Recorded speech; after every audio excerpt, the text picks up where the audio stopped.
Hello, Trail Seeker, and welcome to another exciting episode of the Learn True Health podcast. Today's interview is amazing. I can't wait for you to listen to it.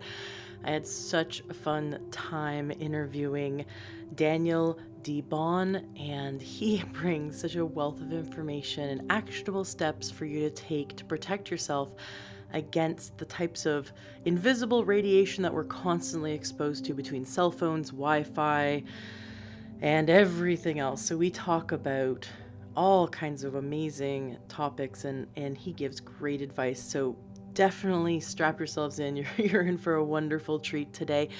Please share this episode with all your friends who are interested in achieving better health, especially those women who want to conceive healthfully. He discusses the proven effects of radio frequency signals on miscarriages and on birth defects and increased cancer rates in children and in babies. So things that are quite serious and definitely affecting the population.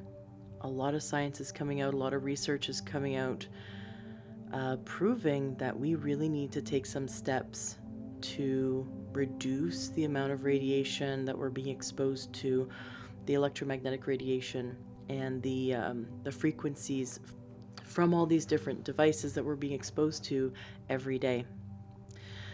Now, we talk a lot about physical health in the Learn True Health podcast, and sometimes we get into emotional health, mental health, spiritual health, energetic health. So we kind of go off on these different tangents, but they all relate back to increasing the overall health of your life.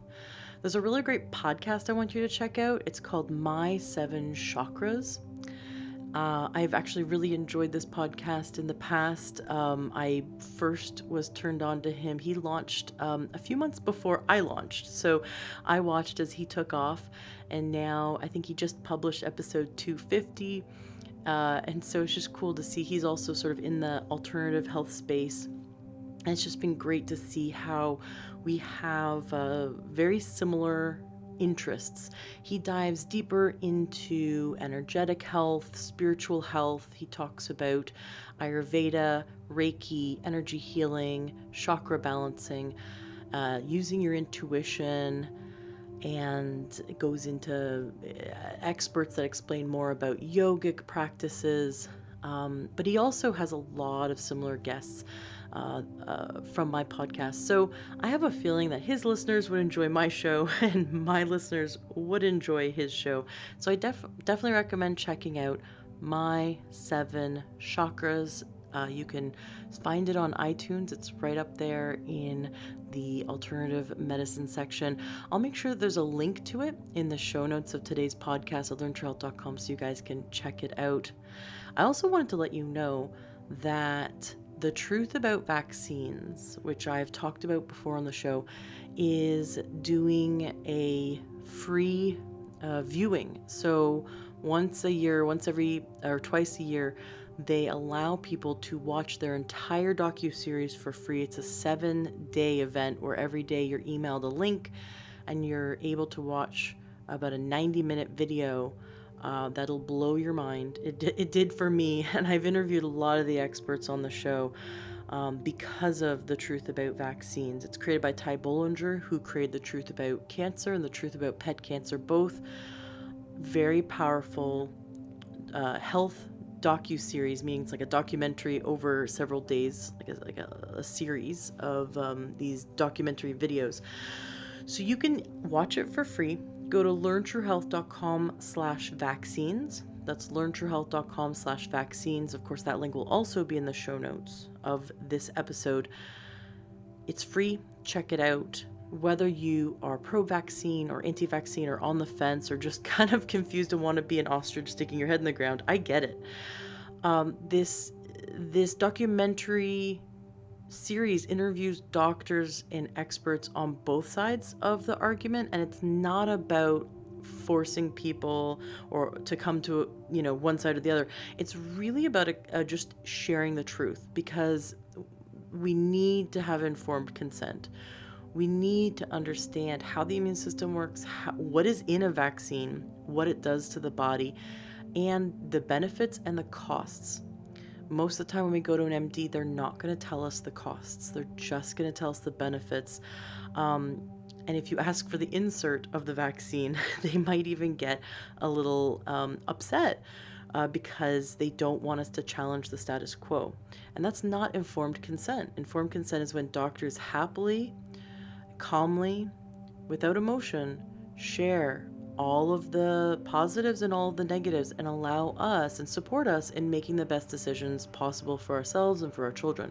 So that's why the truth about vaccines is one of the most powerful things you can do, especially as a parent. You can watch this with your family and educate yourselves so that you are in the know and you can make healthy, informed choices moving forward in your life.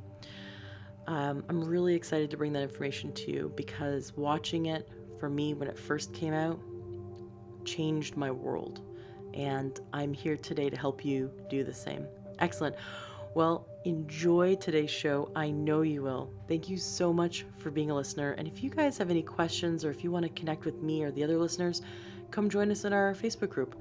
Just search Learn True Health in Facebook and come on in. We love chatting about everything that has to do with holistic health and healing. Have a fantastic day. Enjoy today's interview. Welcome to the Learn True Health podcast. I'm your host, Ashley James. This is episode 288. I am so excited for today's guest. We have on Daniel DeBaun. He's the creator of DefenderShield.com. This has been a growing concern of mine, the idea that the electronics that we're exposed to on a daily basis are harming us. And I've had some experts on the show talk about how we need to avoid holding a cell phone, avoid having it even in our pocket. People even say avoid being near laptops or having headphones on our head, and how damaging the electromagnetic radiation can be for our DNA for on a cellular level. I even had Dr. Diedrich Klinghardt on the show talk about how he helps children reverse autism.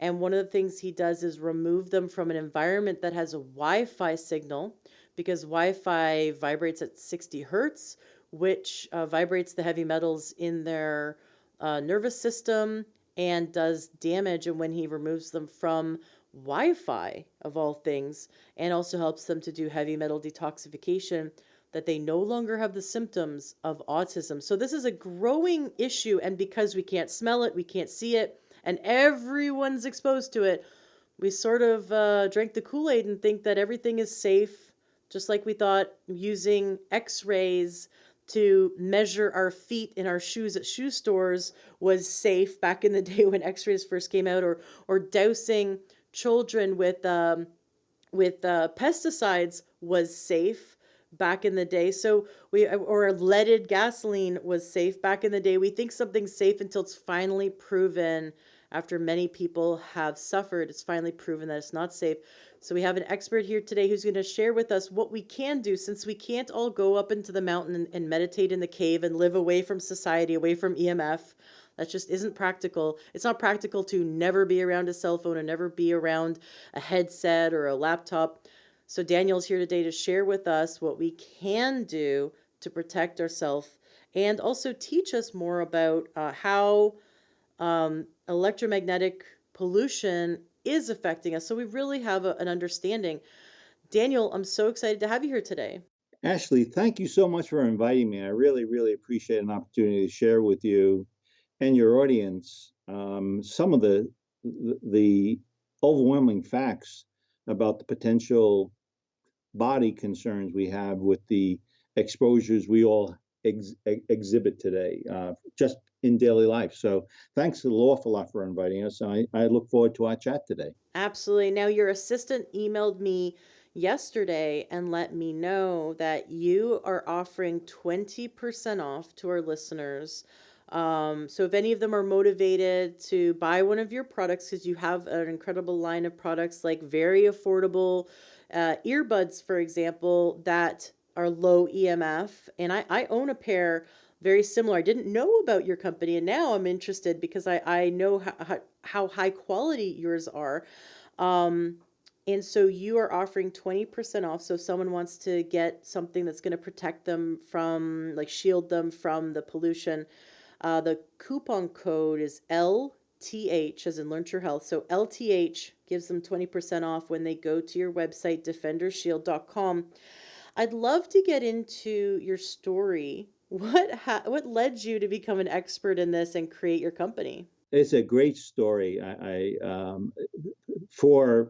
For probably 25, 30 years, I ran, I led the standards development and the testing environments for telecommunications products for the Bell system, which is a very large consortium of service providers, research companies. Bell Labs was the research group I worked in.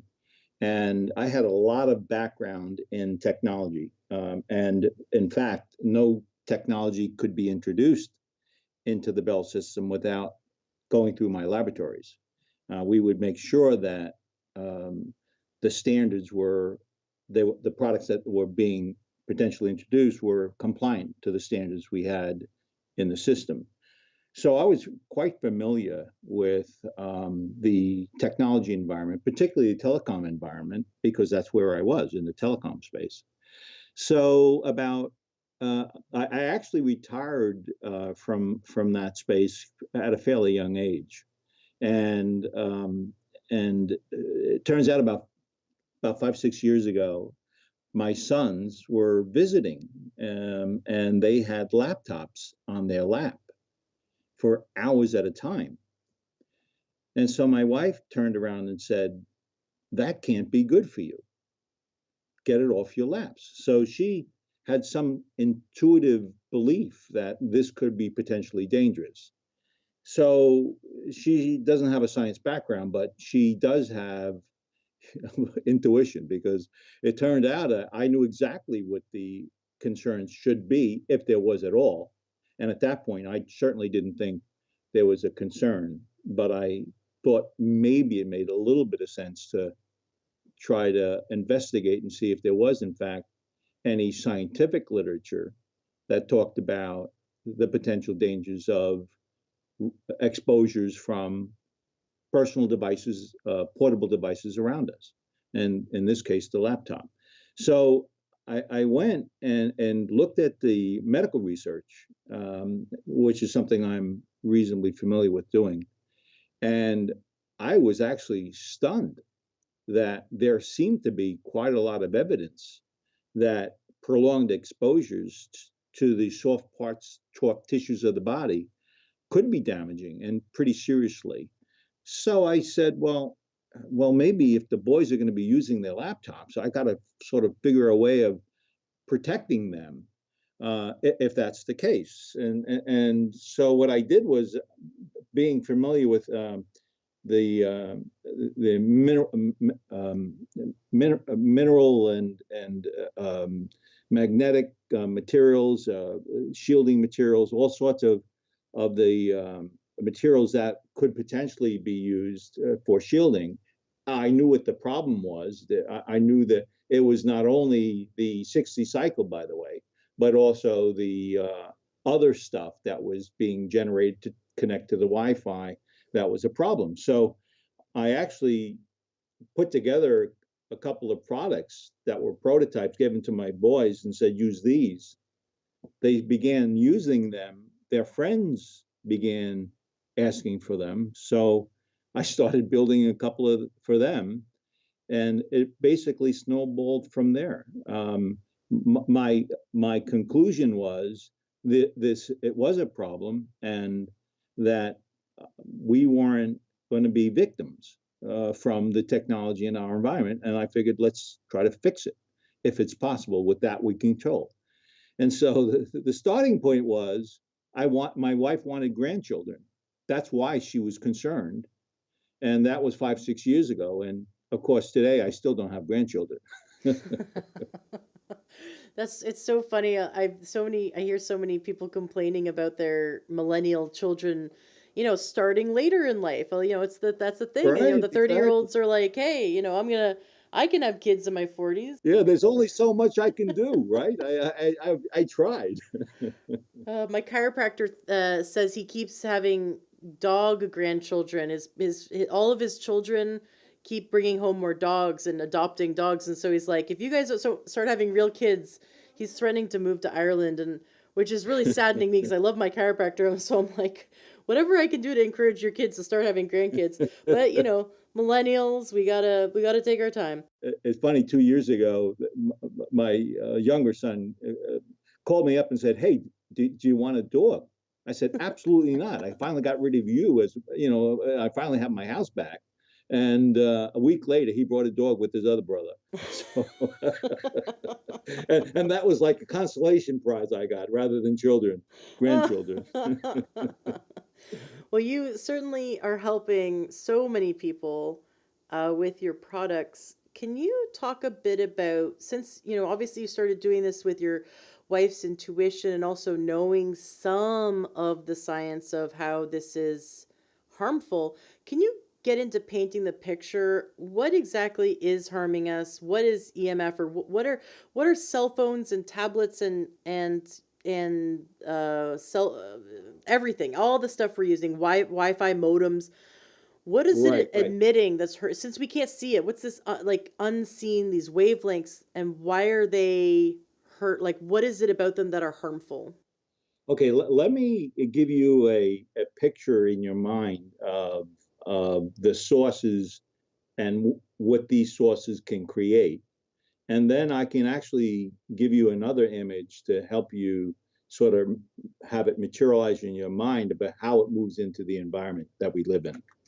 Um, when a tablet, when a motor, when a hair blower, or any device is plugged into the wall and it's operating electronically, there is a emission that occurs, a radiation that occurs that's below 300 hertz. In other words, you mentioned 60 cycle, that's 60 hertz. In the US, we have alternating current. It's 110 volt, 120 volt, and it operates at 60 cycles. So it's oscillating. And so when that power is being consumed by the electronics, there's a byproduct that occurs. The byproduct is extremely low frequency emissions. It's the stuff that comes out of your wall from the electronics operating. Anytime there's current, anytime there's a light bulb lit, anytime a motor is running, there is a extremely low frequency emission coming out of the devices, the walls, the wires over your on your telephone poles. Everything that generates a current generates a emission that's extremely low frequency. Then there's the other type. It's like when you want to connect to something, you have to create a connection, a way of connecting from one device to a next. So if you want to connect to a cell phone and call a friend, you have your cell phone connecting to a cell tower. There's a physical connection. That's a radio frequency connection, an RF signal. That RF is another form of radiation that's occurring. So when you use a laptop and you're connected to your Wi-Fi to get internet access, that's a RF signal that is allowing you to make that communications. It actually is a frequency, and the information rides within that frequency, and that's how you communicate. So there's two forms: the kind that's generated as a byproduct of use of electronics, and the other part is the RF that's used to communicate from one device to the next. And this is where you want to think about. I mentioned it was 300 hertz and below. Typically 60 hertz for the ELF.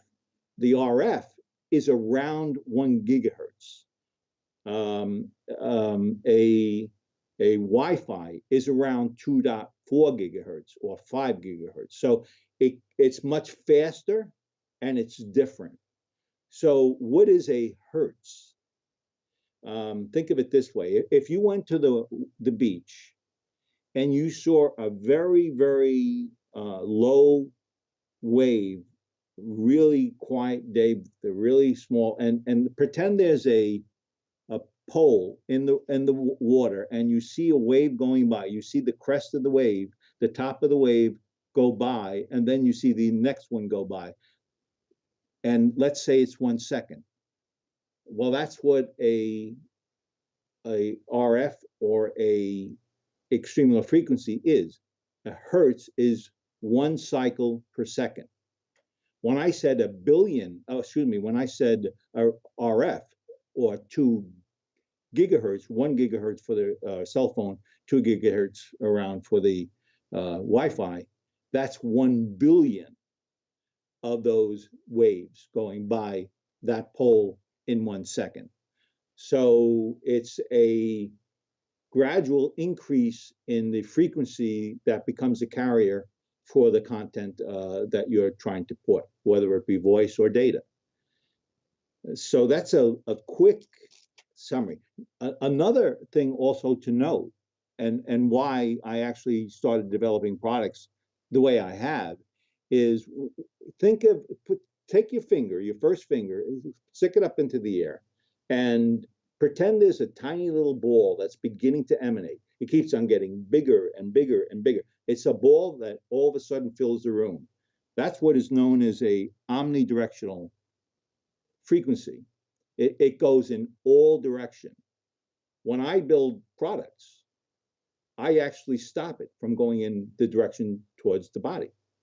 So you got to remember, if you're using a Wi-Fi and you're connecting your laptop to your Wi-Fi router, that signal that's connecting, that 2.4 gigahertz that's connecting, is actually hitting you too. And it's actually going through walls as well. Remember, your router could be in another room, and yet you still can communicate with it. So it's physically going through walls. Guess what? It's going through you as well, to some extent. What are the health issues? Because some people would say, well, it's safe. They said it was safe. And look, we can listen to the radio, and those are frequencies, and all of this has been proven safe. The skeptics. Let's talk to the skeptics. What harm does it do to our body to have these cycles go through us? Yeah, that's a great question, and I'll introduce the answer. If you think back when these products, these portable products began coming out, let's say 20, 30 years ago, in the US is the FCC standard for how much power comes out of a cell phone. So when that standard was created 30 years ago, there was a 6-foot male, mature male, that would occasionally use that cell phone. It was based on occasional use. And that RF signal, that about 1 gigahertz signal, would go in to the head of that male by 1 inch on the average, and it would heat it up by 2 degrees. So if that was the standard then, I got to remind everyone that 30 years ago, when I had a cell phone, I had no one to call because my friends couldn't afford one. So occasional use was really, really occasional use. What's changed is that all of a sudden, all these incredibly important devices that we have really become an integral part of our lives for communicating and computing, it's now sitting on top of us. Let's think about this. If you have a child using that same cell phone, using that same standard, it doesn't go 1 inch through their head.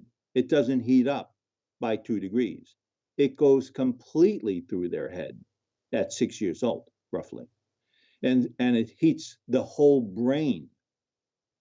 And so do we really know what the impact of that is yet? No, because this stuff's only been around for the last 10 years. And as you just pointed out before in your intro, it takes many, many, many years before we really know the impact of the pollutants around us that we introduce into our environments. And RF can be considered a pollutant.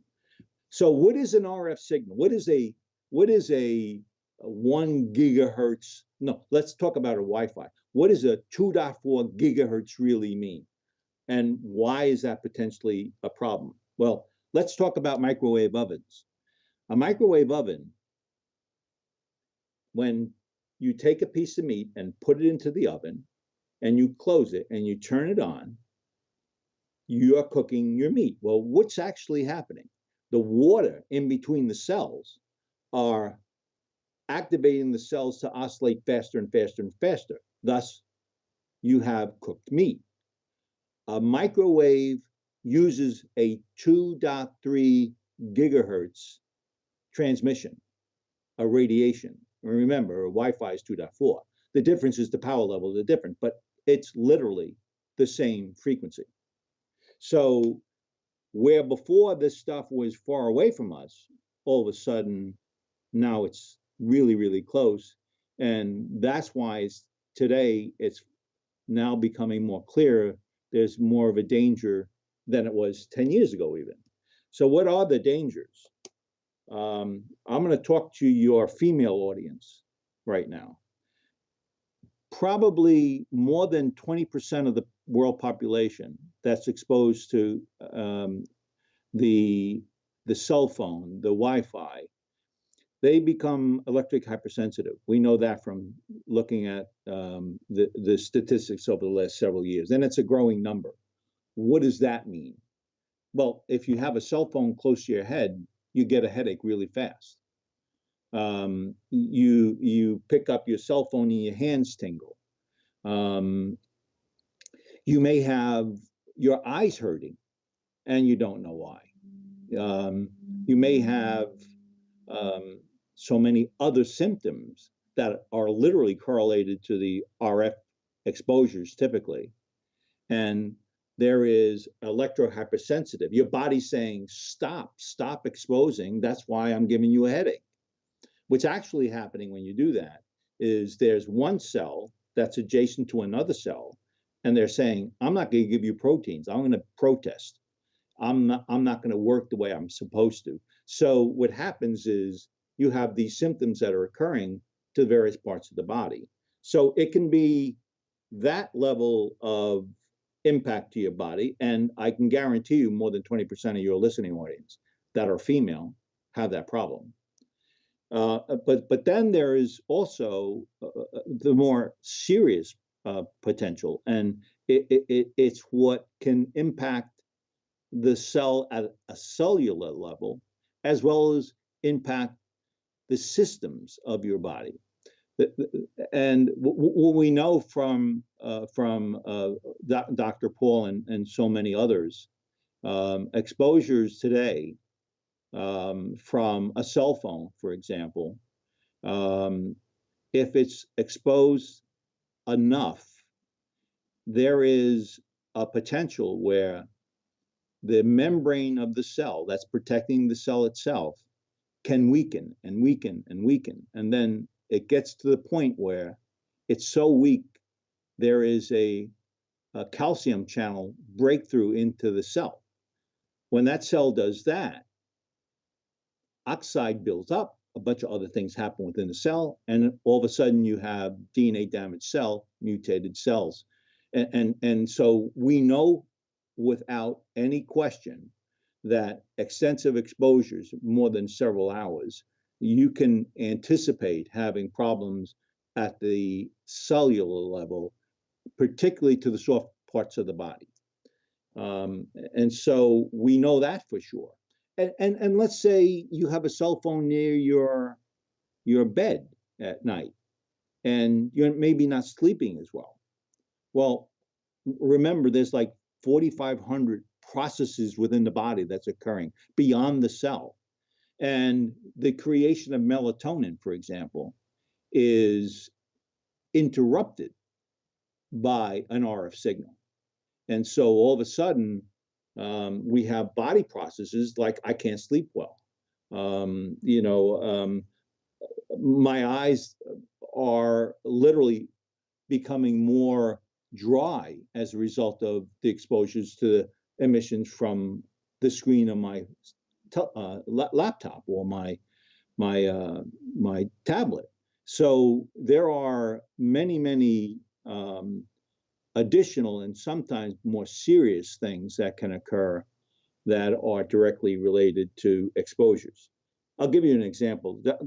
There is, we know for sure that, you've heard probably of a cell phone in the bra of a woman. Mm-hmm. What's actually happening? It's soft tissue. Remember, soft tissue is more potentially susceptible than your fingers. You'll never hear of anybody getting cancer of the hand from an RF signal, but that's not true when you talk about soft parts of the body. You need to think about the potentials for long-term exposures. And here's one example of the DNA we were talking about a moment ago being damaged. Let's say you have double-stranded DNA damage to the egg of a 12-year-old girl losing a laptop on her lap for 4 or 5 hours at a time. Let's say that happens. We know that, in fact, it does. So there is a potential that the egg that's within that 12-year-old girl is now potentially carrying a damaged DNA cell. That damaged DNA cell could be the cell that is used to create her child. That child could have that damaged DNA cell within this new child. So there are concerns, and I'm not sure I agree about the magnitude of that concern, but there are some experts who are talking about the potential of having these kind of devices in front of us that are actually doing damage to generations to come when they do the damaged DNA cell, double-stranded DNA that repairs and it becomes a problem over time. So there's those kinds of potential damages, and we have a whole host of a lot of research that's been really done recently that supports those basic concepts. Can you tell us a bit about the research, or is there a study that stands out in your mind? Oh yeah, there actually, yeah, the National Toxicity Program is a division of the federal government. They actually went out 2 years ago and spent $25 million to prove in an epidemiology study, a statistically significant epidemiology study, that there was no concern about cell damage from an RF signal. They literally took transmitters from a cell phone and they put it into their test environment. And they radiated this population, epidemiology population. What they found was there was an increase of frontal lobe brain cancer and heart cancers that were statistically significantly higher than the general population didn't have that exposure. So there was what they set out to do is prove that it wasn't a problem, and the reverse happened. There was a confirmation of that study. Rosini Institute in Italy did in fact, even a larger study, which was a consortium. It was a consortium of scientific experts around Europe that participated in their epidemiology study, and they confirmed that there was direct links and increases to cancer tumor in those who are exposed and those who are not, statistically significant differences. So we know that there's those studies which are large-scale, statistically significant studies, but then there is many, I mean, in the orders of thousands and thousands of studies over the last 5 years that look at the breakdown of a cell. For example, Dr. Paul, I mentioned before, when I talked about the breakdown of the cell, he was probably one of the first PhDs over the last 5 years to actually look at how it breaks down. And I really applauded him because before his work, we really didn't know the mechanics of the breakdown, but now we do have a fairly substantive understanding. Then there was a Dr. Ali Johansson out of Sweden. He has been doing research for 30 years in this subject, and he had a study that he performed, a clinical study he performed, and he found not only was the cell diminishing, but it was also the immune system was being suppressed as a result of the exposure. So that's why some people were more susceptible than others, because their own immune system was being broken down from this. That's What that fascinating. Yeah, that's the part where, remember I mentioned that 20% or more of the women respond, having this negative response with hypersensitivity. That now starts making sense to me when we found that those kinds of exposures actually um, had suppression, not only cell damage, but suppression as well. And the more susceptible were women, believe it or not. So the important point I'm making here is that there are a lot of studies that are not statistically significant on their own.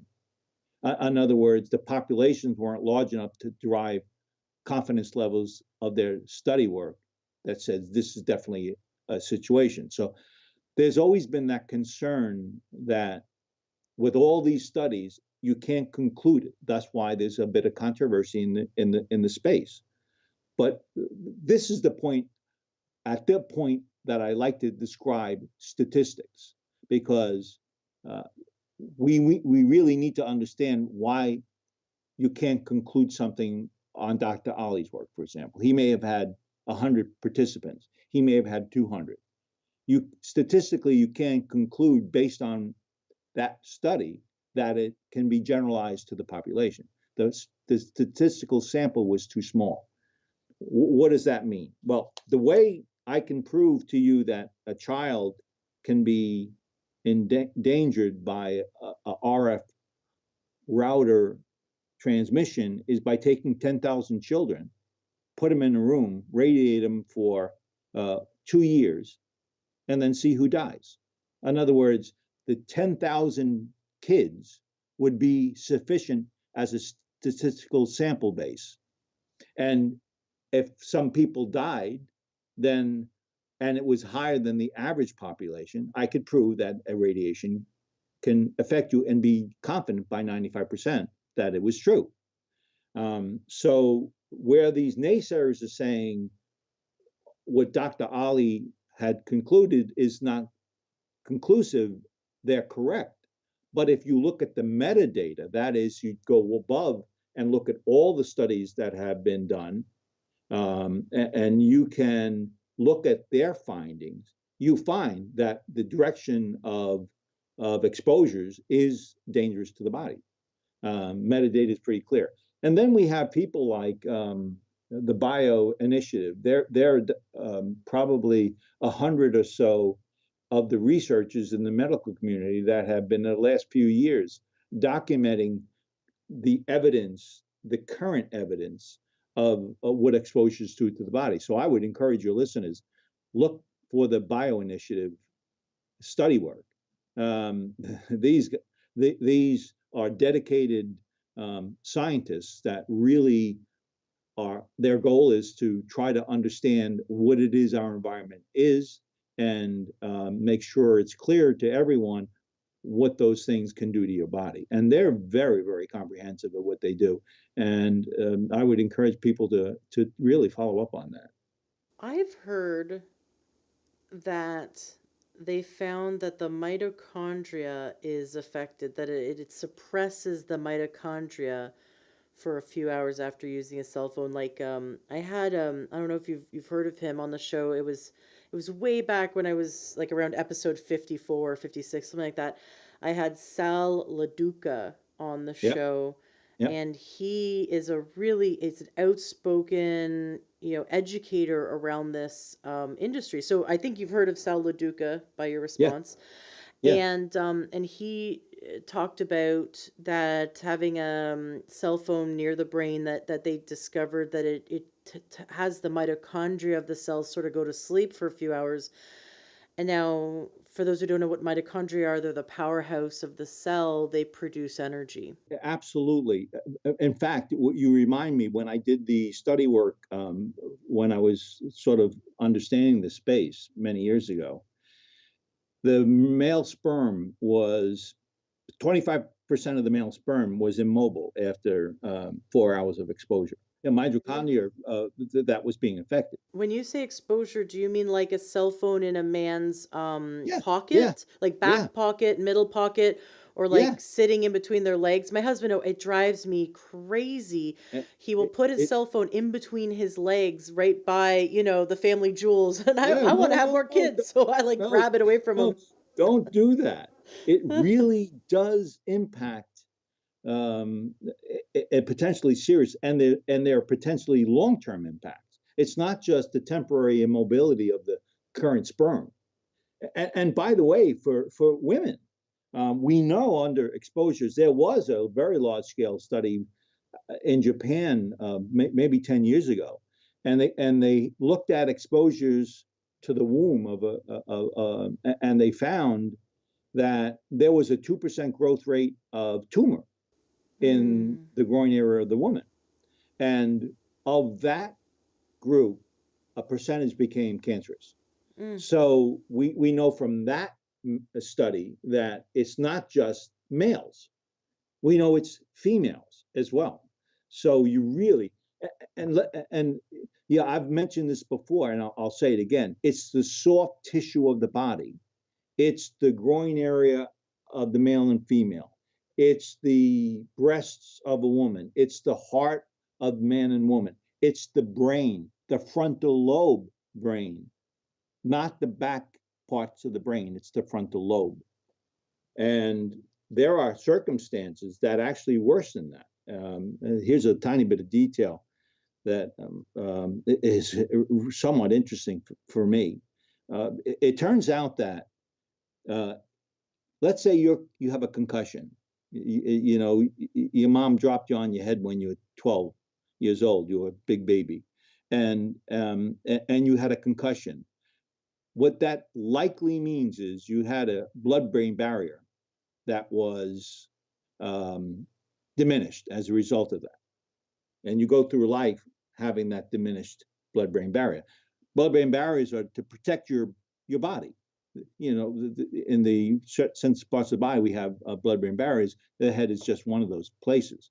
Well, what does it actually mean as an exposure, having a blood-brain barrier that's diminished, and using a cell phone to the frontal lobe? What does that really mean? What I haven't mentioned up to this point is the power levels of a cell phone. The power level of a cell phone in the US is 1.6 watts.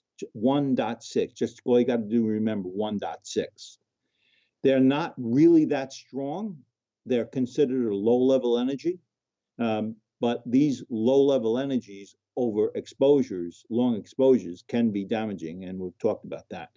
But what happens if the blood brain barrier has been diminished? That is, it's not protecting the frontal lobe. What does that mean? What it means is you can have 0.1 watts per kilogram, 0.1, 15 times smaller power level, and there can be potential DNA damaged cells. That's what it means. So those sensitive parts of the body become actually more sensitive when you have certain conditions within the body, in this case, blood-brain barrier breakdown. So it doesn't take much. And you really should be careful when you're around this technology and think about it as a potential concern for the body, and where you're putting it around your body are pretty important considerations. In fact, I never put a cell phone close to me. It's always a couple of feet away from me.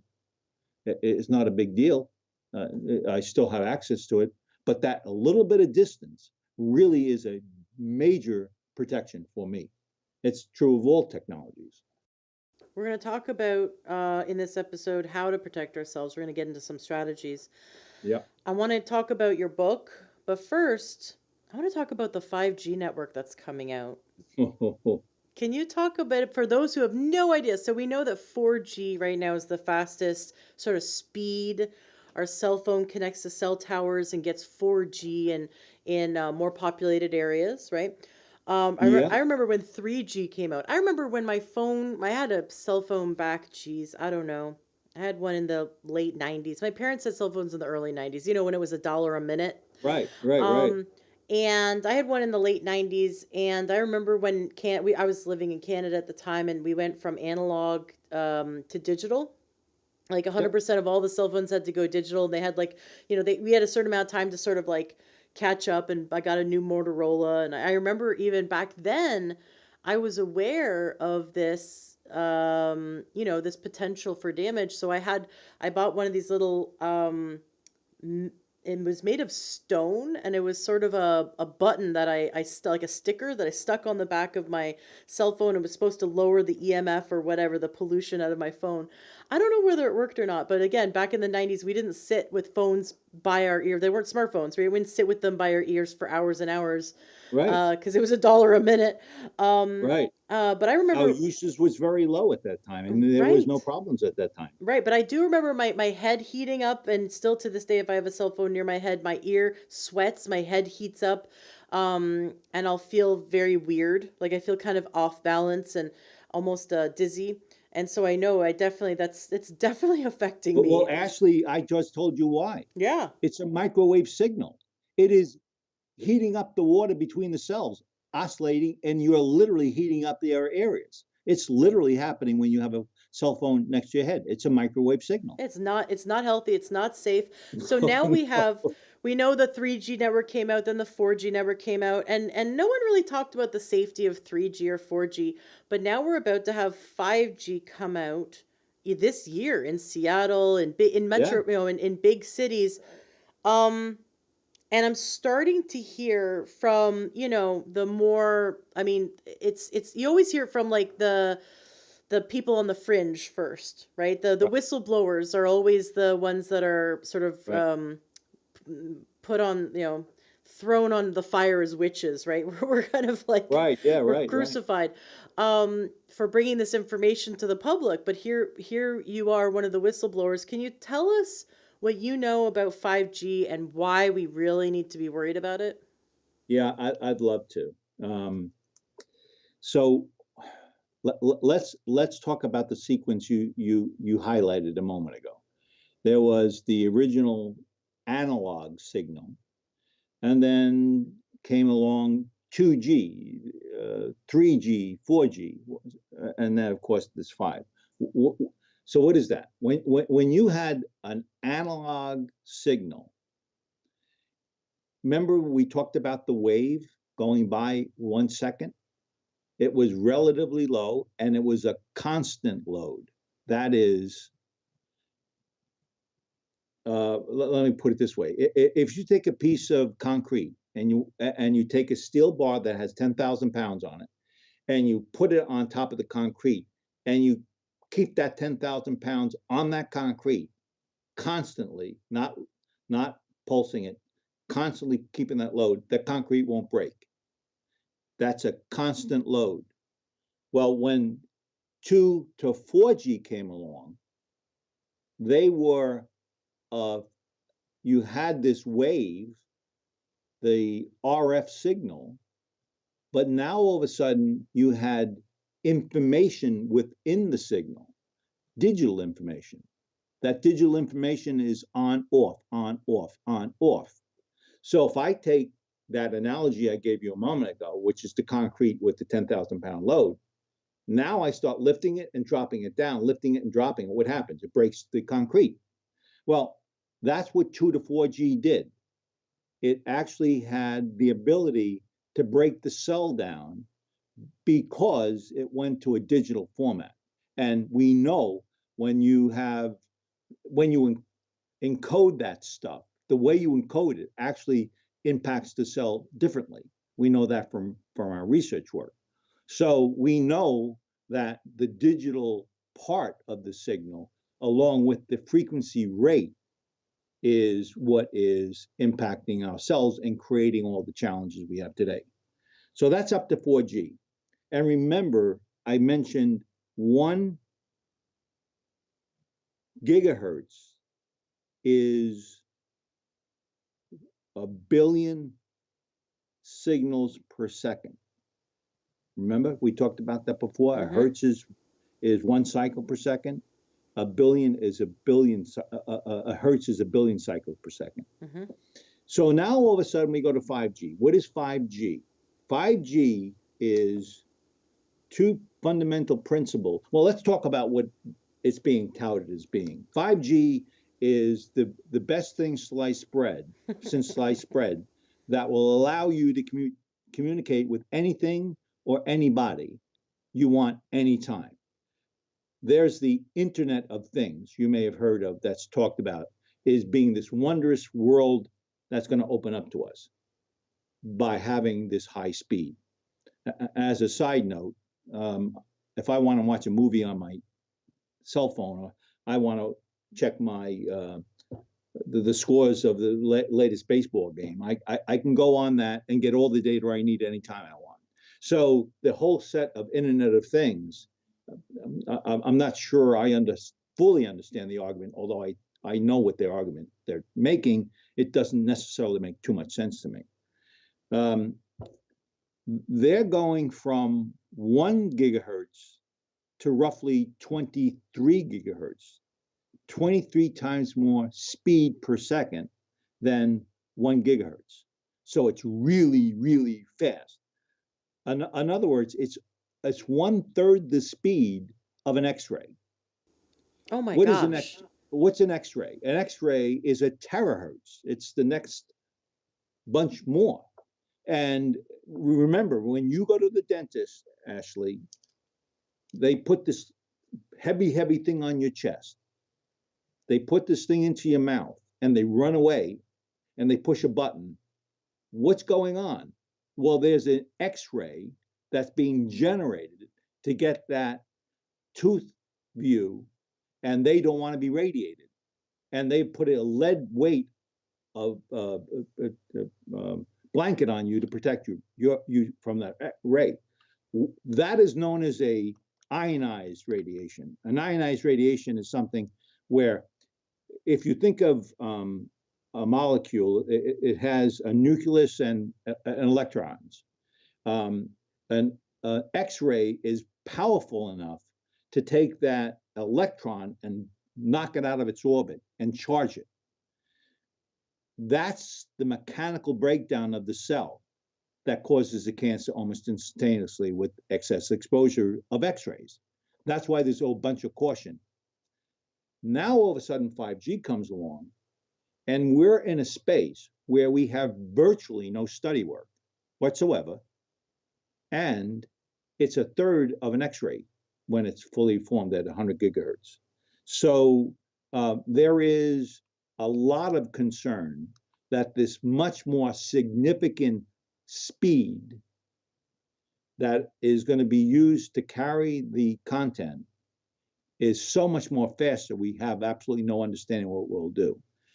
But here's the other kicker. Remember we talked about the concrete and the static 10,000 pounds on that concrete won't break?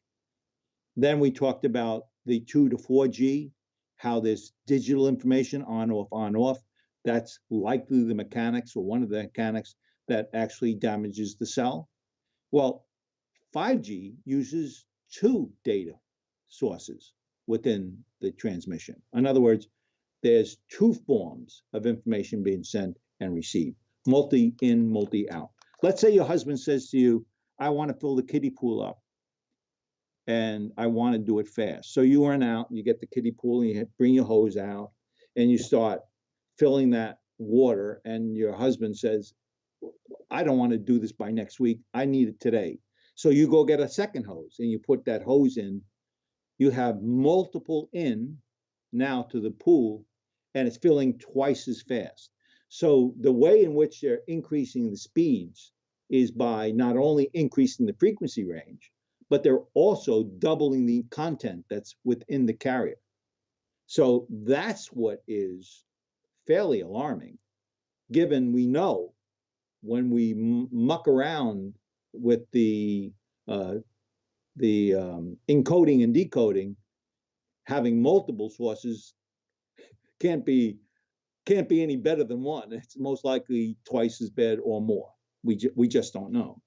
So we know that about the 5G, which is the new generation of technology that we're being asked to do. But here are some other facts that we know for sure it's true.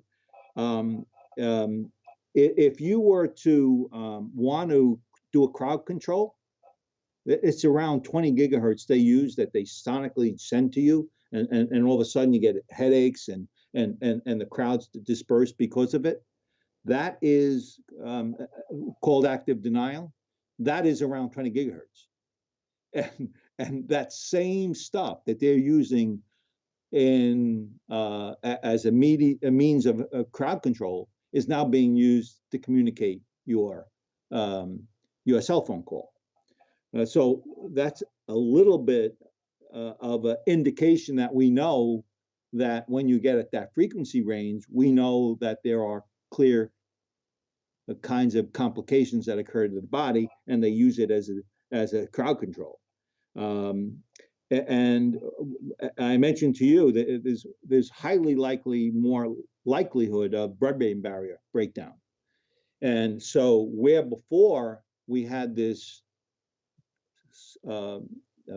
hypersensitive group that's growing, that likely is going to accelerate over time, because we know the blood-brain barrier is more susceptible at the 23 gigahertz than it is at the 1 gigahertz.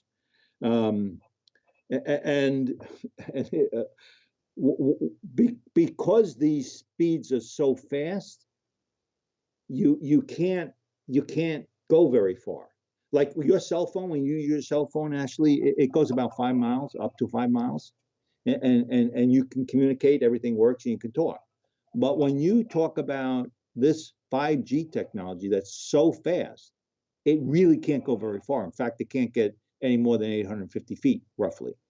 So you have a cell tower every 850 feet or so.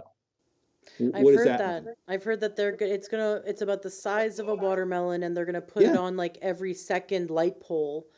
Yeah, in your neighborhood, and you can't stop it.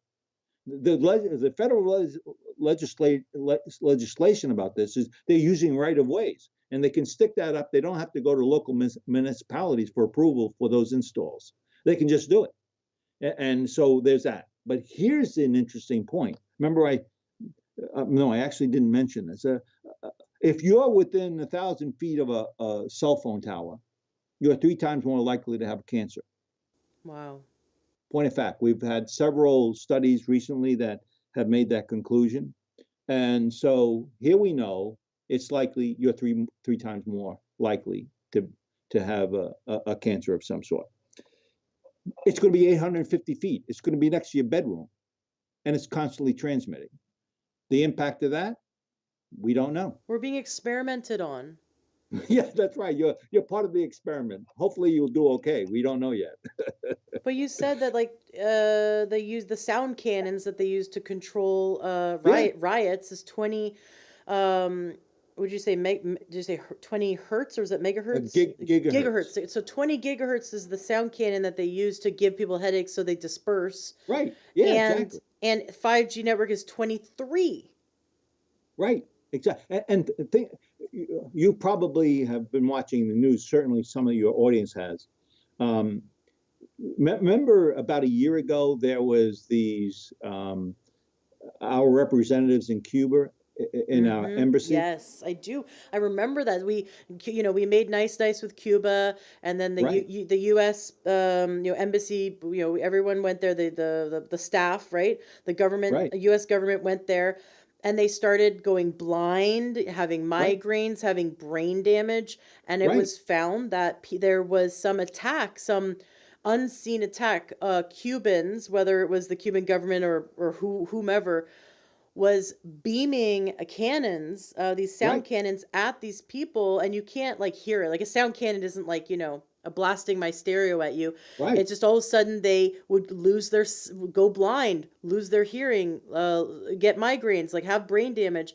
And so they ended up shutting that down and bringing all the government people back because they didn't know where it was coming from. They didn't know who was attacking them. right. They couldn't protect the U.S. Government workers anymore.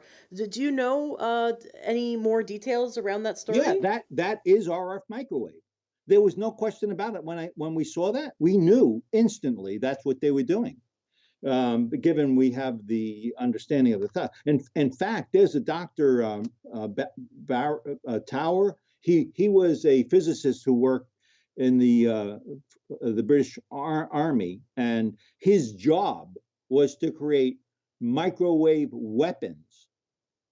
And what he did was he looked at the frequency range and the duration and the magnitude of that duration to determine if you're going to get a headache or you're going to have an eye fall out.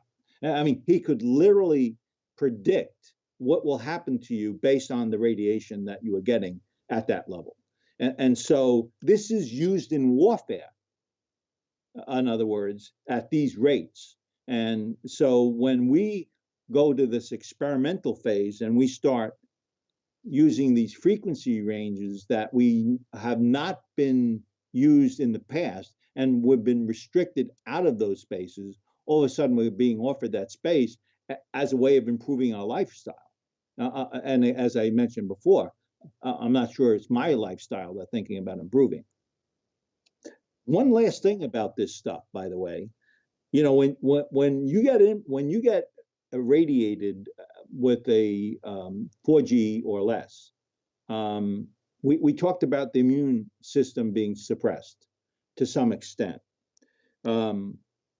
Generally speaking, the bacteria and virus within the body, they seem to remain somewhat balanced.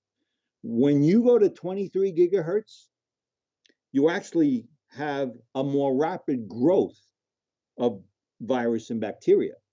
So it's a known fact that it propagates health within the bacteria virus space and diminishes our health at the same time. So it's like it's worse than your cell being impacted. It's now radiating your body to the extent where it's imbalancing the bacteria and virus within the body. So none of us are smart enough to know what the answer is on 5G because none of us have studied it anywhere in the world. There is no scientific research that has occurred in that 23 gigahertz space. None. All we can do as scientists is sort of predict based on what we know of previous technologies to simply say it's not, it is worse than what we have. How far it is, we don't know. To put it another way, they have not done any testing to prove this is safe for a population, and it was approved by the US government to allow the cell phone companies to start creating 5G networks and putting these watermelon sized 5G emitters every, two light posts Right. down our street, so everyone is bathed constantly in the 23, sorry, was it Gigahertz. frequency, when we're used to like 1 gigahertz, 5 gigahertz, like we're Right. right down there. Exactly. And we started off by talking about how dangerous and how many studies are around these weaker frequencies are hurting us, and now we're going to this mega frequency. Right. There's been no safety studies, and what's really scary we trust that our government, we pay our tax dollars to trust that our government is supposed to protect us, right? We think, well, that's what the government's there for, is to protect the population, but they're not doing that. No, actually, let me reinforce that. Let's talk about the standard again. that was created somewhat 30 years ago by the FCC. That standard was a penetration of 1 inch and a heating up of 2 degrees, right? That's what the standard was established. The strength of the signal, the power of the signal can't increase the temperature by 2 degrees. So they're okay with doing that though. They never considered the biological impact. When you talk about frontal lobe cancer, that's been growing 2% compounded every year for the last 10 years. That's a biological impact. It's certainly not a thermal impact. So the standard itself never concerned itself with the cancers that were being created by the signal, only the heat increase in the body. So, like, if you think that you're protected now because the government's going with 5G, they didn't protect you before, and it appears there may be more to be concerned about with this new technology than we had in the past technologies. So that's a point of fact. One of the things I want to point out, which is the financial motivation of the cell phone industry on 5G. Let's talk about that a tiny bit. You got to remember that that industry as a whole is probably worth somewhere around $17 trillion globally. It's a big chunk of money being made by a lot of people. So there's a lot of interest in continuing that cash flow in their businesses and growing that cash flow with new products and services. And while doing it, you want to reduce costs to provide that service. Well, what does 5G do for you? It eliminates the cable plant. It eliminates the high cost. Some of the highest costs of maintaining as a service provider is the cable in the ground, is the cable in the wires. So what 5G allows them to do is eliminate a lot of that last mile wiring, which that's what they call it.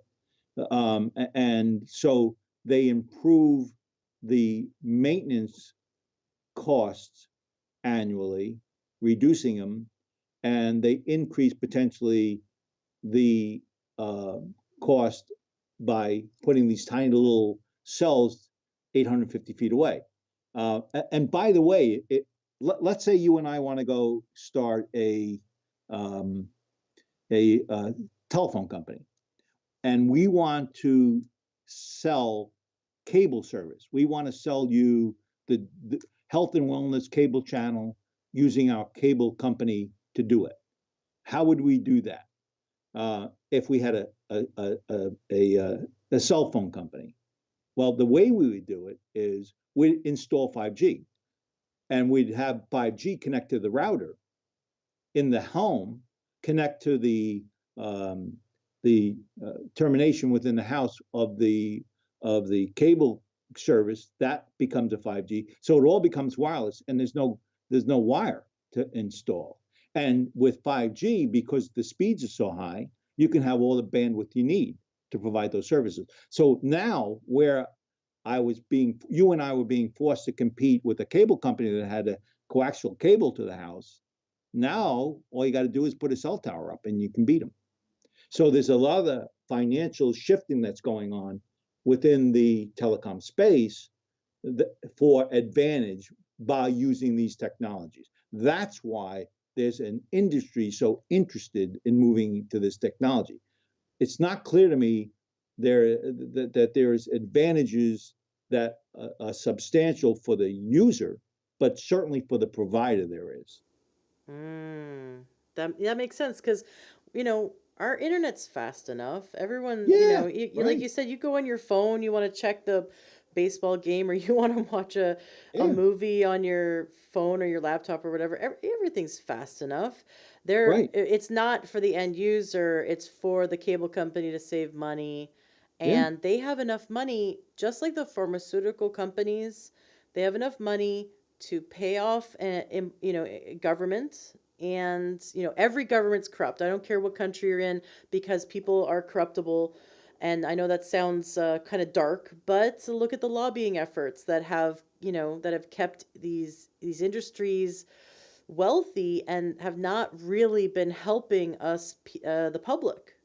There is so much money in play. You're not spending your money to protect yourself. Period. I'm not spending money to protect myself. Assuming your federal government is, I'll tell you the story. Here's a story. The 5G was approved by the FCC a year ago. There was a guy by the name of Wheeler that actually was the head of the FCC. Well, Wheeler, for 30 years previous to the FCC, he was the head of a consortium, the cell phone consortium. He represented all the service providers for years and years and years. He then went to the FCC and was head. To me, that's putting the fox into the henhouse. That's just like with the pharmaceutical companies. We have, Yeah.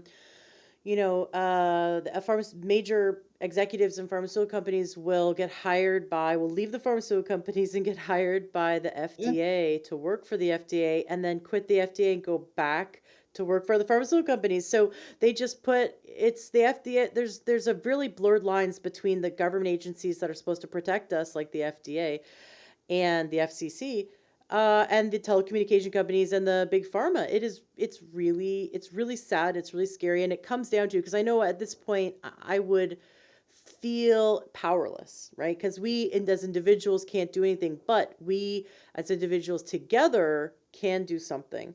And so we need to start by protecting ourselves and taking actions to protect ourselves. And then we need to get vocal and contact, whomever in our local government, and see what we can do as the masses, because we are the 99%. We can overthrow things, together. We can make change together, but we have to start by being proactive with the changes, the little changes, the reasonable little changes that we can make. So I want to talk about that and the strategies that we can do. But first, I really want to just touch on your book, Radiation Nation: Your Complete Guide to EMF Safety and Protection. I'm making sure that the links to everything that Daniel does is in the show notes of today's podcast at learntruehealth.com.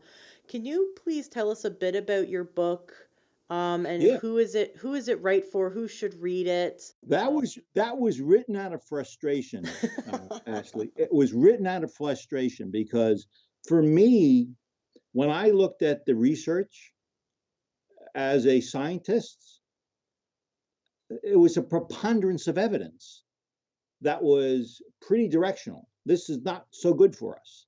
Yet, we didn't know it as a population, in general population. And we were confused about what this stuff was. We were trying to bring up our families in a changing environment. New pollutants that were all of a sudden becoming part of our environment that didn't exist even 10 years ago. And so I was frustrated because I didn't see that kind of simple understanding of what the issue is and a simple understanding of what maybe the things you can do about it. And it was also clear to me that the researchers of the world were not talking to the clinicians of the world. And so that book was to try to close those gaps. And who is it written for? For my mother, for her daughter. It was written for the people that are making decisions in our lives. And I needed to try to help them understand what the problem was and the things they could actually do, because we're not victims. We can take actions, and simple actions can have a substantial change to the way these can potentially impact us. So the book was about, here's what we currently know. It was written for the layperson that's not a scientist, not an educated expert in some electronic field. It was written for the average person to understand the environment they're living in. Ironically, believe it or not, I mentioned Dr. Ali Johansson out of Sweden. He actually called me about the book, and he said, I actually learned something. And he's been doing this for 30 years, That's so cool. They didn't talk to each other. There was Dr. Prasad is probably one of the most well-known radiologists in the world. And he deals with ionized radiation. That was his space, world leader. He called me about the book. He said, I can't believe a non-ionizing radiation can have similar damage as an ionized. And I said, yes, all you got to do is look at the facts. We know it's different to some extent, but you always got to remember, a cell's a cell. It doesn't invent a different way of responding to a toxin. It responds to a toxin in different toxins in the same way. So ionized radiation is one form of toxin, a non-ionized is another form. The cell still has mechanical breakdown similar, it just is over time differences. That's it. So we actually closed the gap in the research space as well, I think. And that was really the motivation of the book. It was, I don't know if you noticed, I don't talk about my company in this book. I had no interest of trying to sell product. My interest was to try to help people understand the issues of the day and stimulate conversation. That's what our goal was. Oh, well, congratulations. It sounds like a fantastic book. I'd love to get into some actionable steps that you teach in the book. What can you teach us today so that we can start to lessen the amount of radiation we're being exposed to? Very simple stuff, by the way, and we've alluded to it quite a number of times today.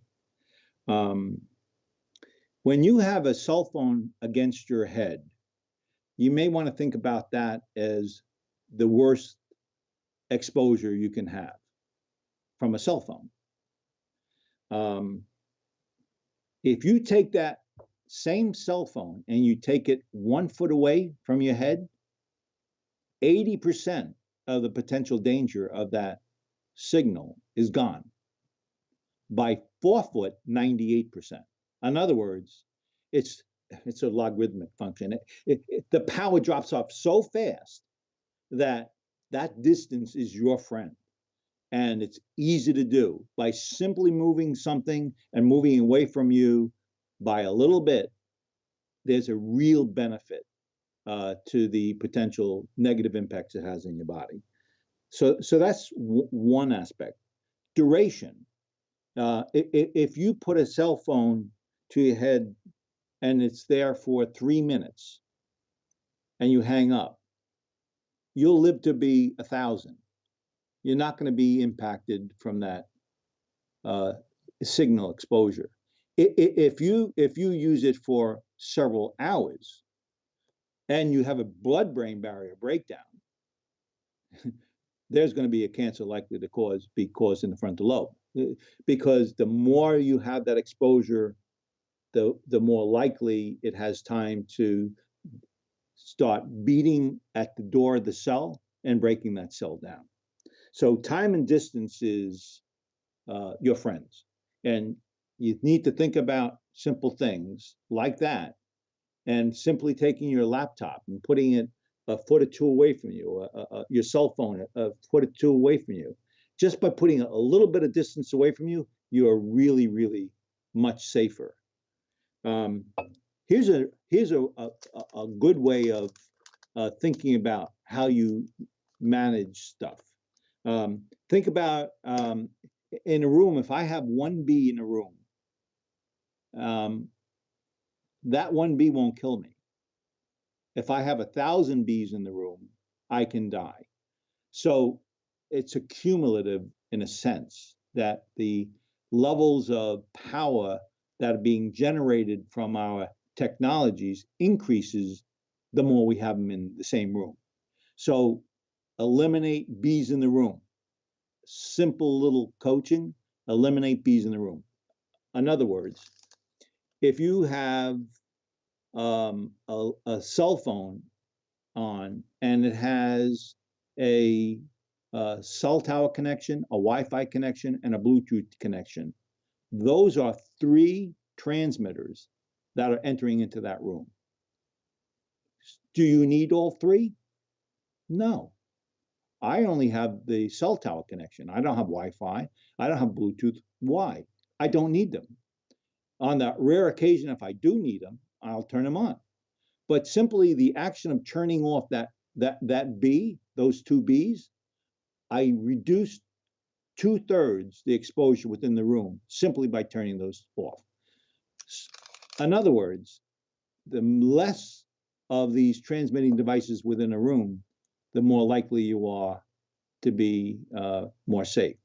When you have your box that you have next to your TV that's connected to your router, you can connect it with a Ethernet port.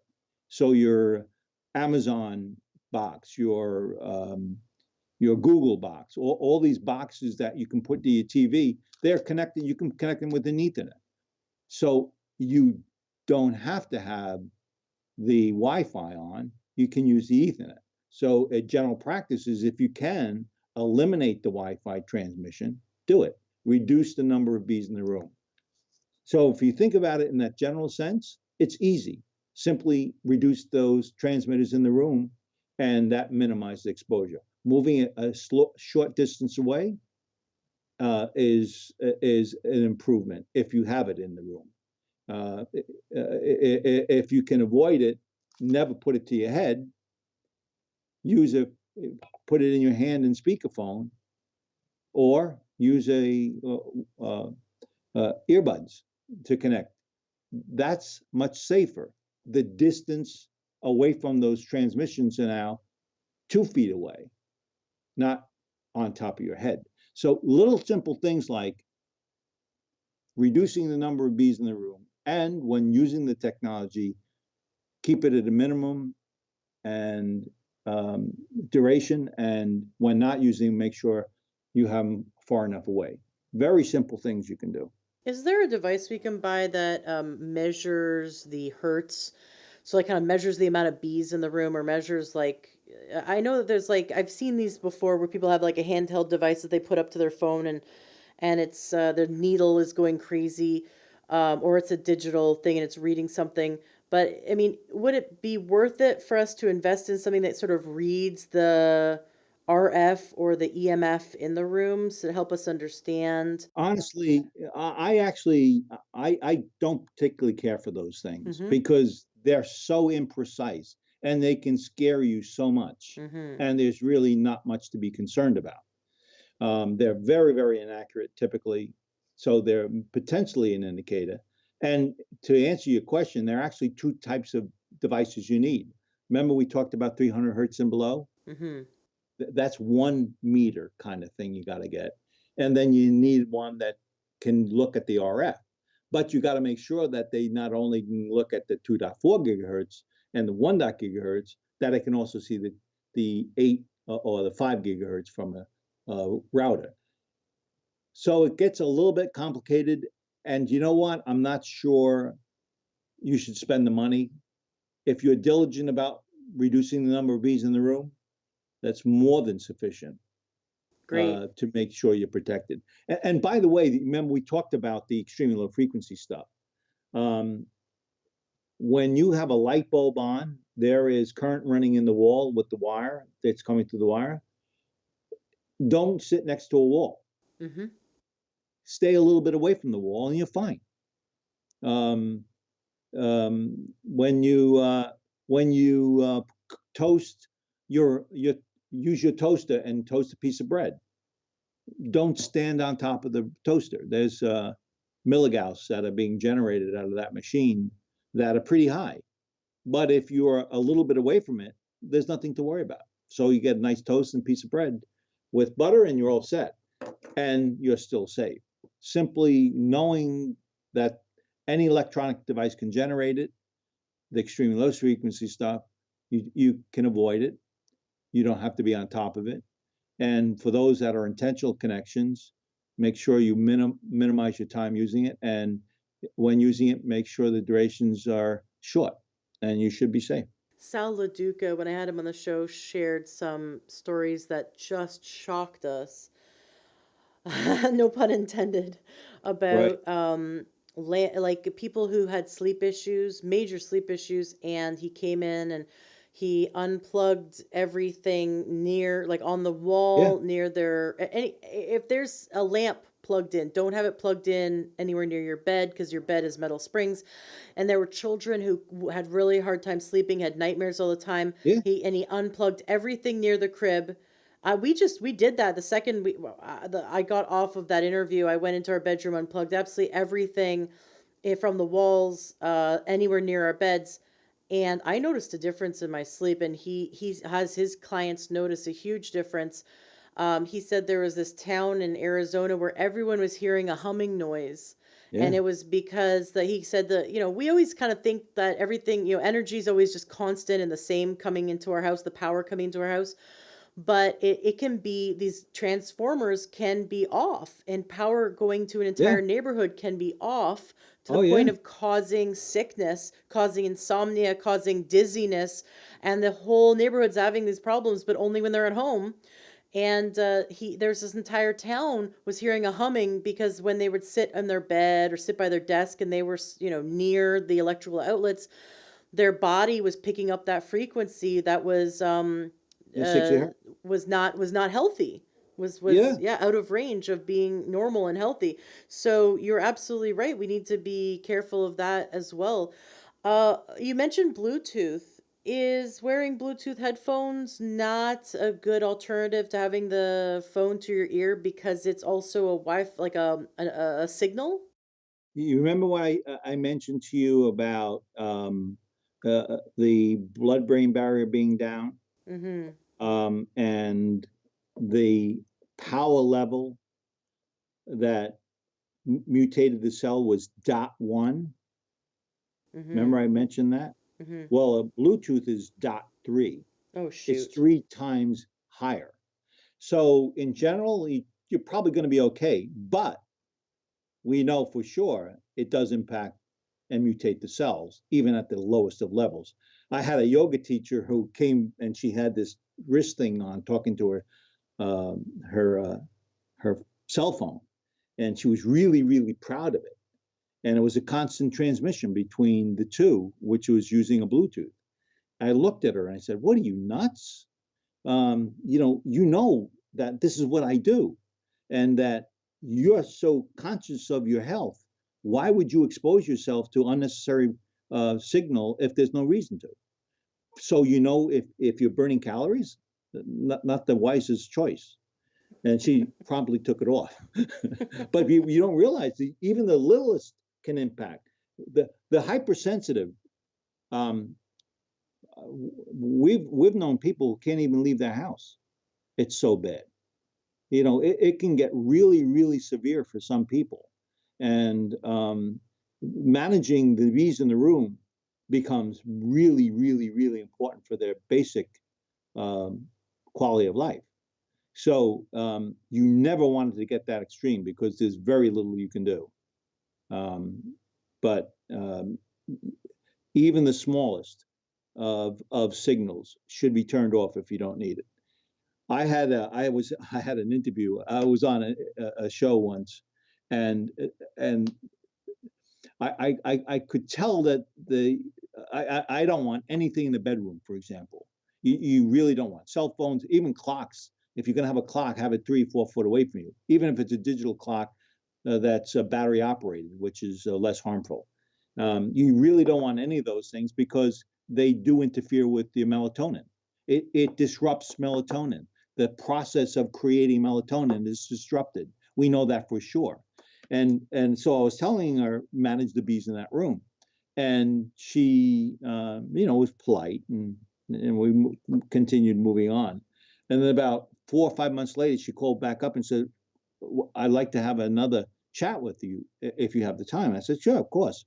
And on the show, she says, "I didn't believe you when you were telling me the first time. My husband and I went and took everything out, and we now can sleep."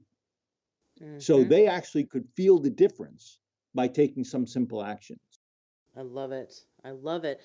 Well, let's talk about the simple actions of some of your products because I'm a believer, especially the headphones. I actually have those, not your brand, because again, I didn't know that your brand existed at the time that I got these, but I got these EMF radiation free air tube headphones.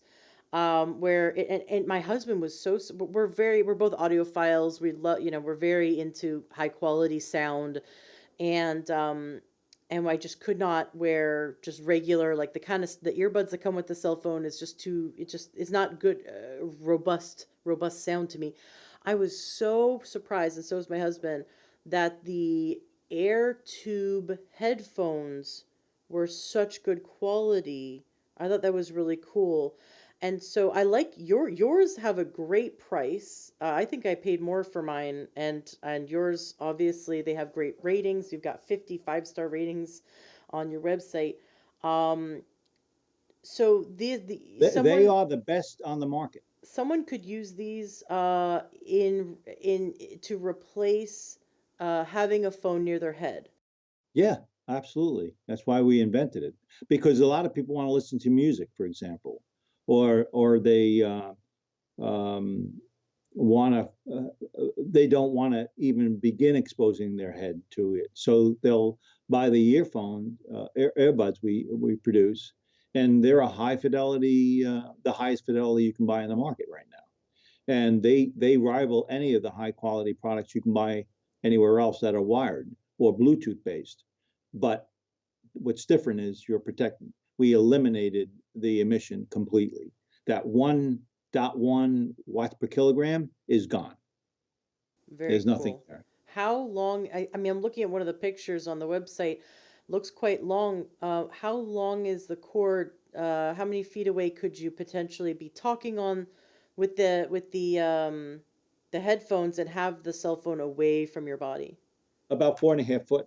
Oh, that's perfect because you said 98% of the Yeah, yeah, radiation is drops off when you have it 4 feet away. yeah, right. Great. Yeah.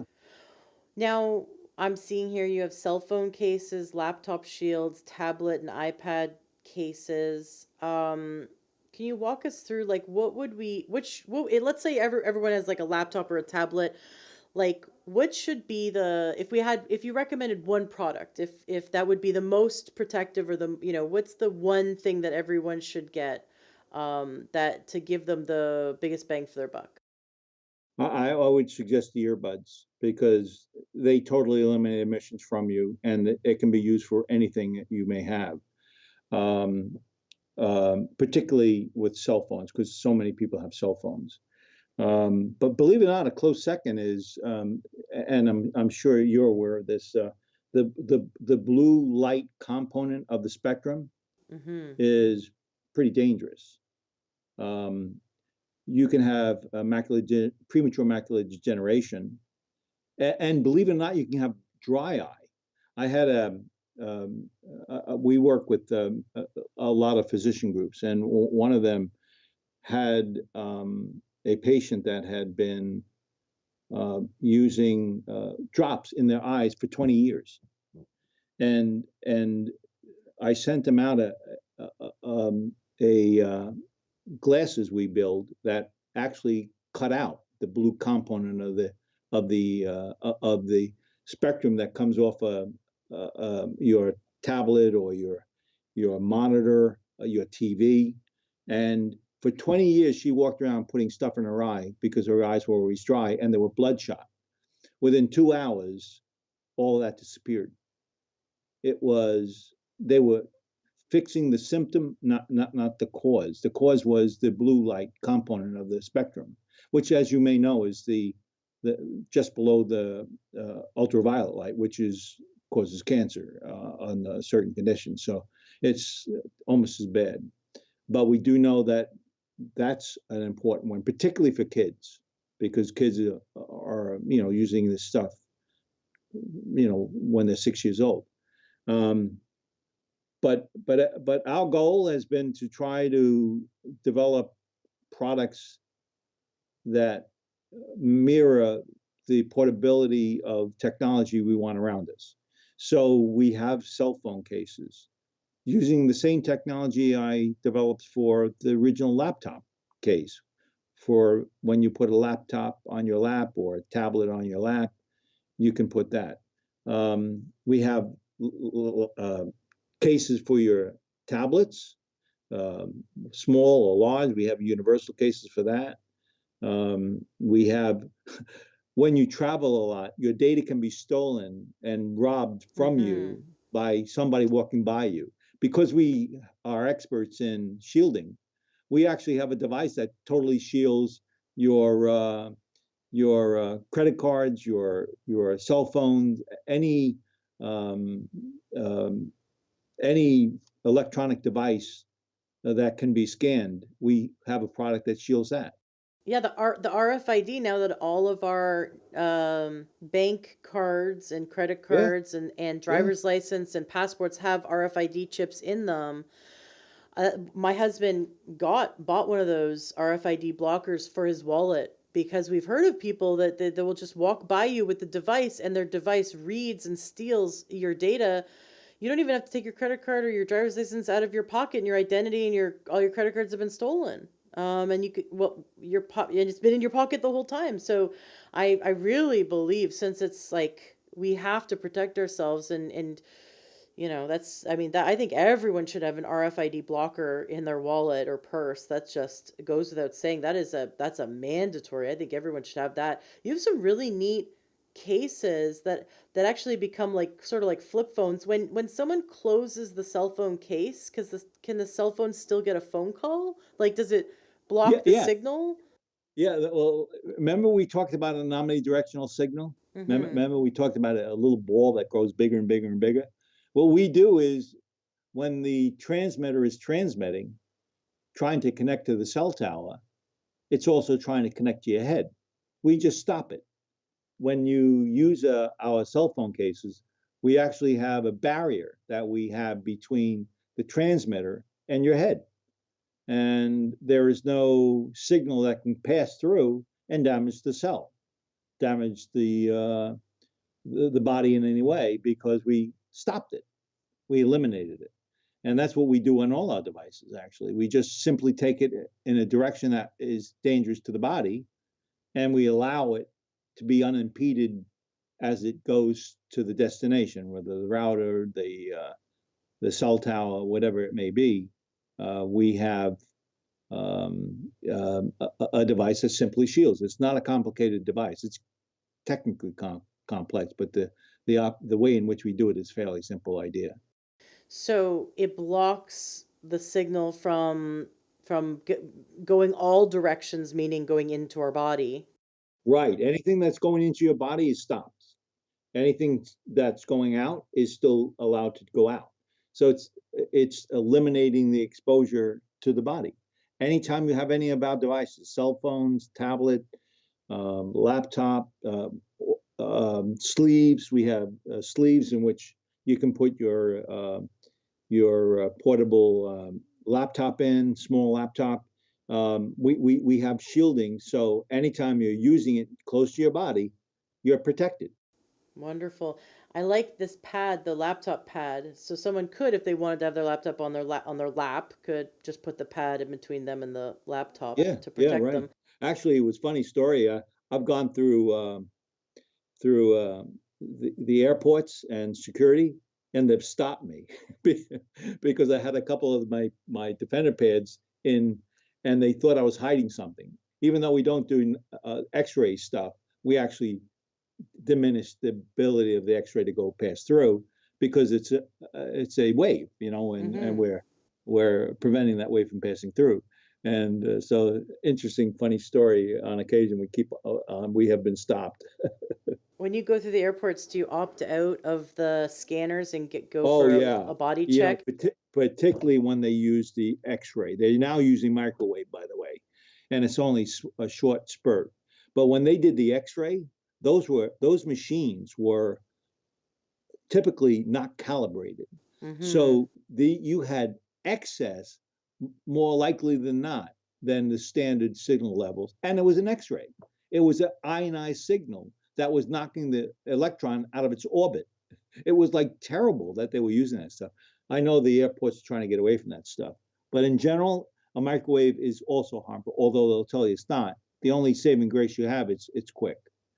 It's because it's quick, it's less likely to have an impact to your body. Unlike that 5G, which is constant, Right. That right? is really scary And stuff. that it's one third the basically the speed of an X-ray, but it's happening all the time. Imagine if I slowed down an X-ray machine one third and then had it constantly beaming at you. No one would agree to that. And that's Right. what Exactly. 5G is. No one would agree to that. But by the way, there was a Dr. Court that I work with, one of the physicians we work with, and he was out in Portland. One Saturday morning, he calls up and he says, "My head is hurting." He's electric hypersensitive. He's a wonderful guy. He really helps those who are electrically hypersensitive.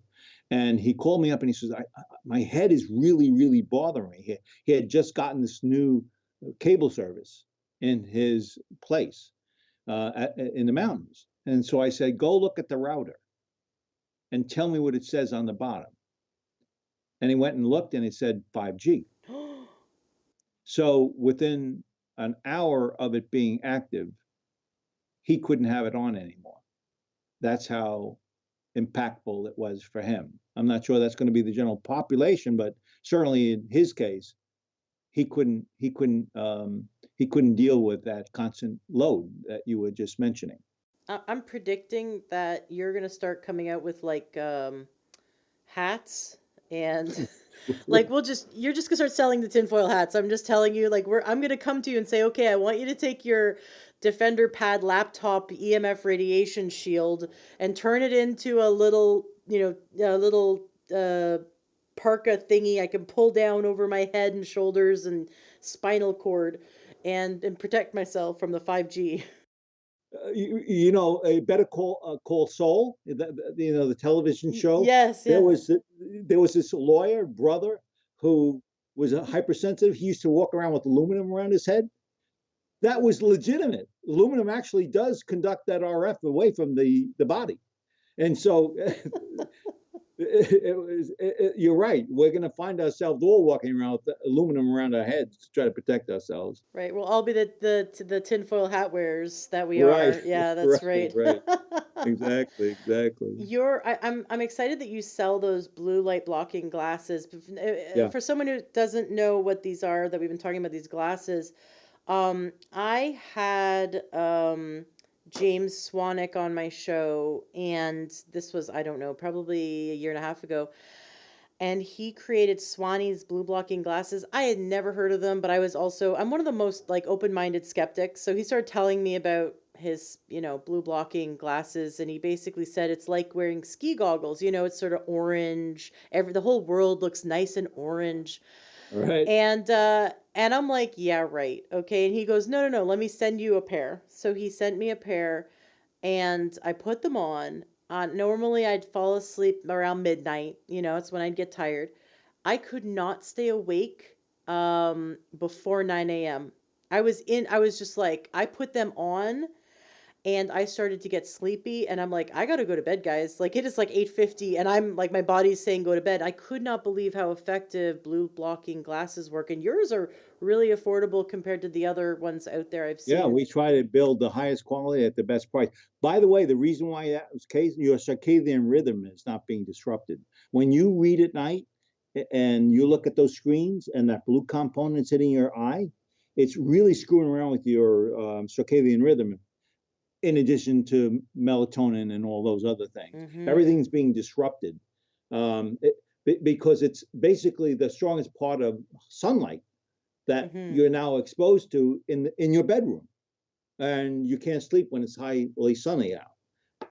So yeah, there's a growing understanding of the importance of being careful about exposures of the blue component of the spectrum. I agree.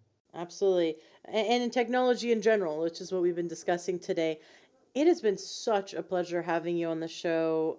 Thank you for creating these products that protect people. Thank you for creating your book to teach people how to become aware of what is potentially silently poisoning them and help them to defend themselves. I'd like to know, just before we get into wrapping it up, I do like to know. Do you share on your website any science that you can prove to us that your products are Yeah, legitimate? exactly. Go to the on DefenderShield.com. We probably have one of the most verbose library of content and its impact in our learning section. You can go there and you'll see the bio initiative, and you can get in contact with that data if you wanted. We talk about autism and this connection to RF, and that is becoming more and more well known. But 2 years ago, uh, we talked to deaf ears about this subject. But there's a lot of breakdown of the kinds of science we know about and the linkage to exposures to various ailments we have within our body. So if you don't look at anything else, you may want to go to that section just to learn a bit more about this kind of stuff.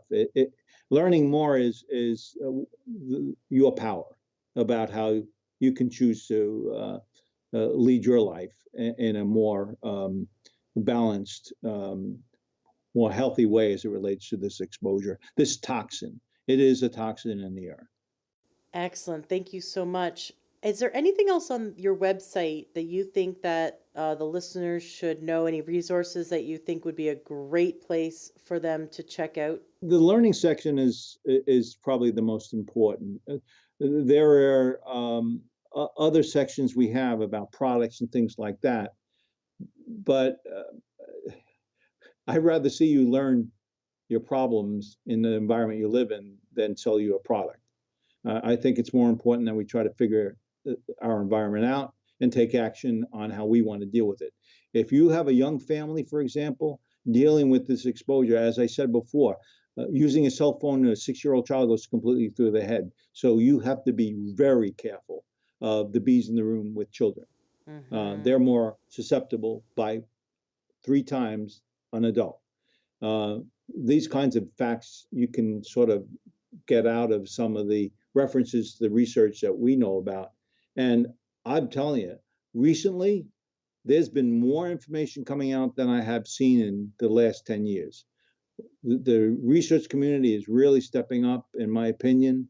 We're learning more about our health and the impacts of these toxins within our environment. So um, I encourage you to not only look at our work, but others that are also doing wonderful work, including Environmental Trust with Dr. Deborah. There's Dr. Carpenter doing the Bio Initiative, and he's been a leader in this stuff for a long, long time. There are a lot of things out there that you can learn and get a better understanding on how you want to impact that in your own life. Mm-hmm. I love it. Thank you for giving us those resources. You also have a YouTube channel, Instagram, and Facebook, so we can check out that as well. Is there anything else that you'd like to share with the listener to wrap up today's show? Actually, the Facebook, what we try to do is anytime we see anything that's current and important to know about research, go there. We try to keep that up to date every day. And so we're always posting about some of the most recent study work and the results of research that's been happening over the last days, if not weeks. So we try to keep up to date there. But beyond that, I've just been thankful that you've given us a chance to chat a little bit about this. I am passionate about this stuff. To me, it's we can do something about our environment we live in, and we should take actions to improve our health. Um, and you need to know what it is that's starting it and what it is you can do to resolve it. By the way, one of the things we're, as a side note, something we're also doing, I actually have brought together a group of researchers and the medical community to look at electric hypersensitivity. I've been so concerned about women being more impacted than men, growing quicker than it has been over the last few years. And so we actually have a group looking at hypersensitive. We have a neurologist, we have an ophthalmologist, some really world-renowned experts in these spaces, trying to help us better understand what it is we can do in our environment and what actions we can take. And watch our Facebook and look for these kinds of things that we are working on in the future. Well, by the way, do you know that if you're RF exposed and you're pregnant, you are 3 times more likely to have a miscarriage?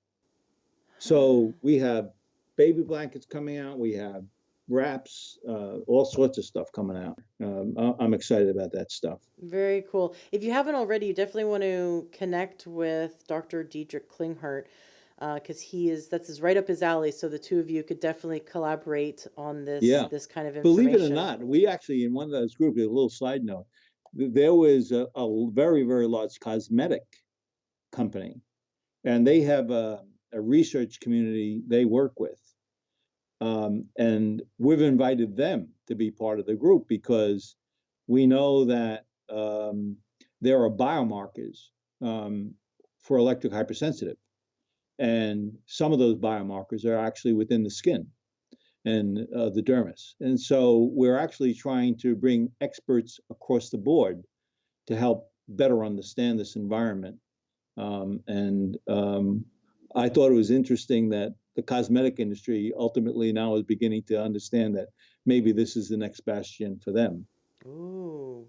Well, especially since the majority of their customers are women, and if the large percentage of women are affected by this, then they want to stay ahead of the curve and help their customers, because that will make more profit. I really believe in helping. Companies should help people, and profit comes because they help people, not how can I cut corners and screw people over and kill my customers by poisoning them to make money? Like, this is just ridiculous. I don't know how long, I don't know how many more generations these giant companies can keep poisoning us, and we keep taking it. I think we're gonna come to a point where, as a population, we no longer stand for it. And I think I think where people are waking up now, especially listeners of the Learn to Health podcast. We're waking up, and we're voting with our forks. We're voting with our dollars. We're putting our dollars towards what we believe in, and we will take our dollars away from what we don't believe in. And as a collective, we will make a change. And it all starts in the home. It all starts with protecting ourselves. So thank you, Daniel DeBaun, for helping us today to better understand how we can protect ourselves from these different forms of radiation that are so common and so widely accepted. Please, listeners, go to DefenderShield.com. Check out his book, check out all the free resources, and learn from the Learning Center there. And if you do want to buy anything from him, the blue blocking glasses or the cell phone cases or the radiation-free headphones, use the coupon code LTH to get 20% off. I'm not getting any money for this. I'm just really excited that you're giving such a huge discount to the listeners and helping all of us to gain a better health. Thank you so much for coming today. Thank you for inviting. I really appreciated the time with you. I think we really did have a chance to share with your listening audience some important stuff that's maybe even going to be more important in the recent future. So thank you again. Are you looking to optimize your health? Are you looking to get the best supplements at the lowest price? For high quality supplements and to talk to someone about what supplements are best for you, go to takeyoursupplements.com, and one of our fantastic True Health coaches will help you pick out the right supplements for you that are the highest quality and the best price. That's takeyoursupplements.com. Takeyoursupplements.com. That's takeyoursupplements.com. Be sure to ask about free shipping and our awesome referral program. Hello, True Health Seeker. I have a very exciting announcement. I have spent over a year, I've spent about 14 months collecting all of my information that I use with my clients for ending anxiety, and I created an online program. I'm very excited about it. We just launched it, And for you, for free, I have a webinar where I teach you 2 powerful mind tricks for removing anxiety, ending worry, and controlling fear so it stops controlling you and your life. In my free webinar, you will learn what causes anxiety and how to stop it, the science behind the mind-body connection, overcoming fear of public speaking, getting unstuck, ending that fear of things not working out, ending procrastination and overwhelm, and feeling excited, grounded, and calm instead of fear and worry. I have so much to teach you in my free webinar, and I'm really excited for you to come check it out. Go to freeyouranxiety.com/webinar. That's freeyouranxiety.com/webinar, or look in the show notes of today's podcast and you'll see the link there so you can jump into the webinar and learn all these wonderful, powerful tools that will end your anxiety and create excitement and happiness instead. Go to freeyouranxiety.com/webinar and sign up now, and I look forward to seeing you in the next live webinar.